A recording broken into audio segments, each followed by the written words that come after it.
Hello students, good morning. Hope you will be fine and take a lot of enjoy of your online classes. In the running topic of life process today, I am going to discuss heterotrophic mode of nutrition. Heterotrophic mode of nutrition. Before this, we have already discussed about the autotrophic mode of nutrition. As you know that hetero means different. Trop means nutrition. Means it is the mode of nutrition in which an organism obtains their food from others. Obtain their food from others. They may be autotrophic or other animals or plants. Or dead and decaying animals. Means heterotrophic mode of nutrition. It is the such type of mode of nutrition in which an organism obtained their food from others. So, what are heterotrophs?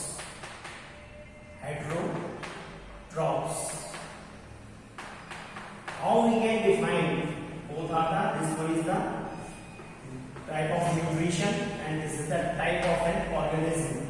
So an organism which obtain their food from others, they may be plant, animals or dead and decaying organism or microorganism. So an organism which obtain their food from others are called heterotrophs. So in heterotrophic mode of nutrition, it is of, we can study it in 4 categories. The first one is holozoic nutrition, and the second one is holozoic nutrition. First one is holozoic nutrition. Second one is parasitic nutrition, or we can say saprophytic. Second one is saprophytic nutrition. The third one is parasitic mode of nutrition.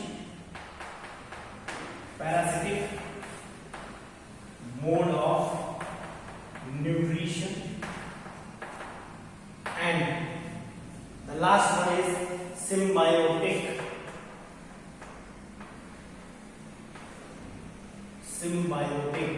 It also occurs symbiotic mode of nutrition. So let's see one by one.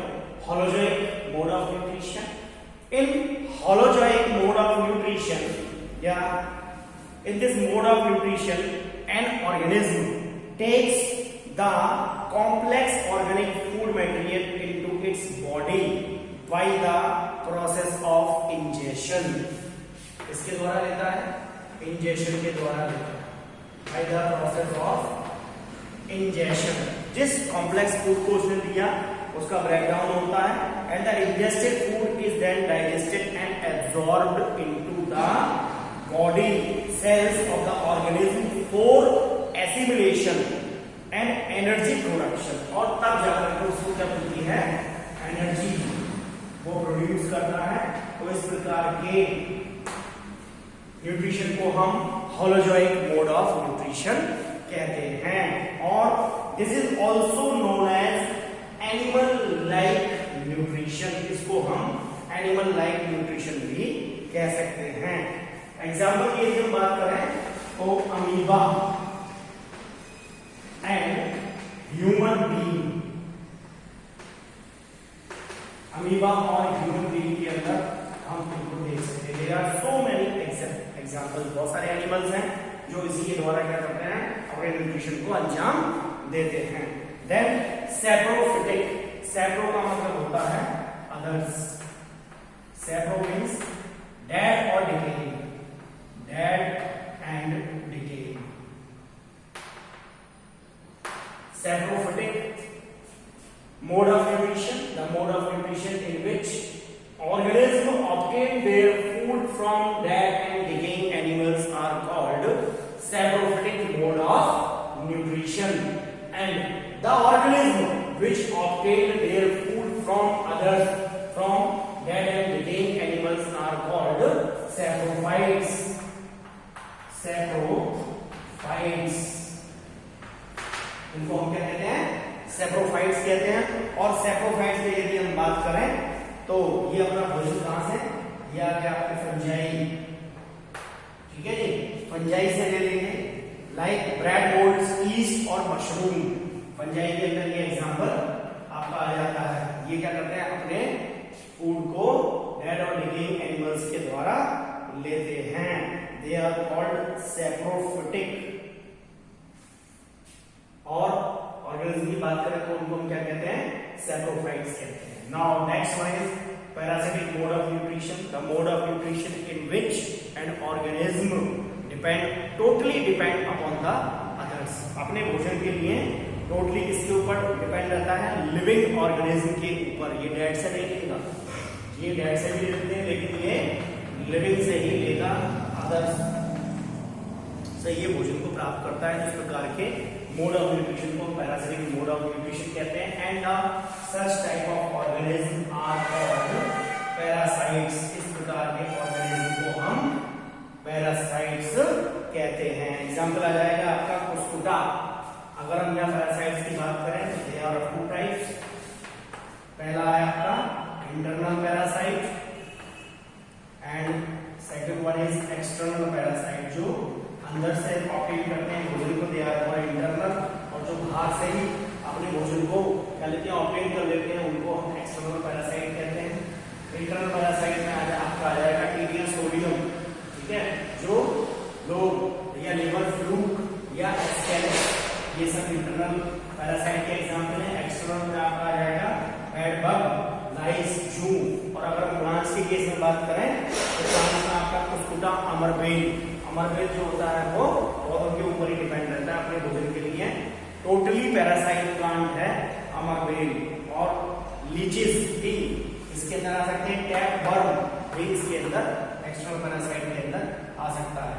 Last mode of nutrition है आपका symbiotic mode of nutrition. ये क्या है, when two organism are mutually benefited by living in close association, यानी दो animal या दो organism एक साथ रह रहे हैं और वो एक दूसरे को क्या पहुंचा रहे हैं, लाभ पहुंचाते हैं। दूसरे क्या देता है, फूड की व्यवस्था करता है, दूसरा उसको रहने के लिए जगह प्रदान करता है। तो इस प्रकार के मोड ऑफ न्यूट्रिशन को सिम्बायोटिक मोड ऑफ न्यूट्रिशन कहते हैं। और ऐसे ऑर्गेनिज्म को हम क्या कहते हैं, इस फिनोमिना को हम सिम्बायोसिस भी कहते हैं। इस फिनोमिना को सिम्बायोसिस कहते हैं। और इसका मोस्ट कॉमन एग्जांपल है आपका lichen, which is the connecting link between alga and fungi. Alga और फंजाई, ये क्या करता है, एल्गा कैसे होते हैं, फोटोसिंथेटिक होते हैं, ये फूड की फॉर्मेशन करते हैं। और फंजाई जो होते हैं फूड के लिए इनके ऊपर डिपेंड रहते हैं। और ये रहने की जगह यानी उसको आश्रय यानी हैबिटाट कौन प्रोवाइड कराता है, एल्गा को फंजाई प्रोवाइड करते हैं। And it is a symbiotic association of photosynthetic alga और साइनोबैक्टीरिया और फंजाई। ये हो गया आपका हेटेरोट्रॉपिक मोड ऑफ न्यूट्रिशन। आगे चलते हैं, आगे देखते हैं कि how do organism obtain their nutrition. जो ऑर्गेनिज्म है, जो जीव हैं, वो अपने न्यूट्रिशन को कैसे प्राप्त करते हैं। तो उस केस के अंदर हम सबसे पहले स्टडी करेंगे यूनिसेलुलर ऑर्गेनिज्म का, जिसमें आपका मोस्ट कॉमन एग्जांपल है अमीबा। तो हम यहां देखेंगे mode of nutrition in single celled organism, that's called amoeba. Now let's study mode of nutrition in single-celled organism, amoeba. Amoeba is a single-celled organism. Amoeba क्या है? एक single-celled organism. So there is a particular organ for the nutrition. Single-celled organism. और amoeba के अंदर क्या होता है जी? कोई भी पर्टिकुलर अंग, सिंगल सेल है इसलिए कोई, it is a unicellular organism and thus there are no specific organ to perform different functions and it does not possess a definite shape. और सबसे बड़ी खास बात यह है कि इसके पास अपना कोई निश्चित आकार नहीं होता है। फिर भी अमीबा के अंदर होलोजोइक मोड ऑफ न्यूट्रिशन पाया जाता है। अमीबा के अंदर holozoic mode of nutrition exist या अकर्स इन अमीबा। ठीक है जी, मोड ऑफ न्यूट्रिशन के अंदर क्या है, there are the various steps जिनको अमीबा क्या करता है, एक रेगुलर मैनर के अंदर फॉलो करता है। सबसे पहला आता है आपका ingestion. Ingestion means how an amoeba ingest their food. Amoeba अपने भोजन को कैसे लेता है। Intake of food of amoeba, यानी इंजेशन मतलब हो गया intake of food. Intake of food of amoeba occurs by temporary finger like extensions या projections of cell surface called pseudopodia.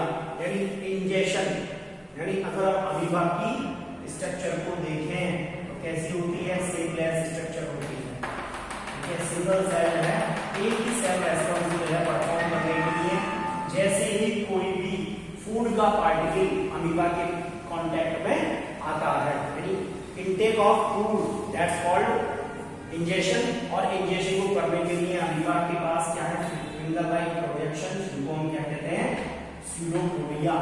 Pseudo means false और पोडिया मींस फीट। इसके पास क्या है कि फॉल्स फीट हैं, जिनके द्वारा ये क्या करता है, स्यूडोपोडिया आता है, लोकोमोटिव ऑर्गन्स ऑफ अमीबा, उन्हीं के द्वारा लोकोमोशन करता है और उन्हीं से अपने फूड को क्या ले लेता है। ये हो गया अमीबा का यहाँ न्यूक्लियस, ये हो गया आपका फूड पार्टिकल। फूड पार्टिकल जैसे ही इसके नजदीक आता है, इसके कॉन्टेक्ट में आता है, तो जो फिंगर लाइक प्रोजेक्शंस हैं वो उनको निकालता है। Then second one is digestion. Finger like projection को यदि हम देखें तो amoeba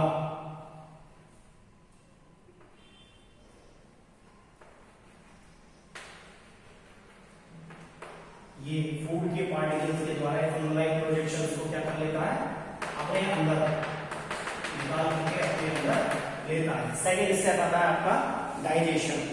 inside the food vacuole complex substance, food vacuole कहां गया, अंदर की तरफ आ गया। Complex substance are broken down. Digestion का मतलब होता है कि जो भी उसने भोजन को लिया है वो उसको क्या करेगा, छोटे छोटे सिंपल वन के अंदर तोड़ देगा।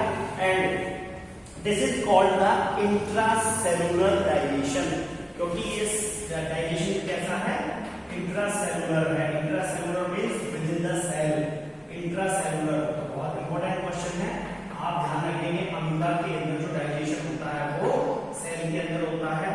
ठीक है, विद इन द सेल होता है, इसलिए उस डाइजेशन को इंट्रासेलुलर डाइजेशन कहते हैं। इंजेशन हो गया डाइजेशन, नाउ देन एसिमिलेशन। यहाँ थर्ड स्टेप को ये फॉलो करता है, एसिमिलेट करता है, यानी अब जो पार्टिकल्स इसके द्वारा ऑब्टेन हो गए हैं, फूड वैक्यूल जो है इसके अंदर फॉर्मेशन हो जाती है अमीबा के अंदर फूड वैक्यूल की।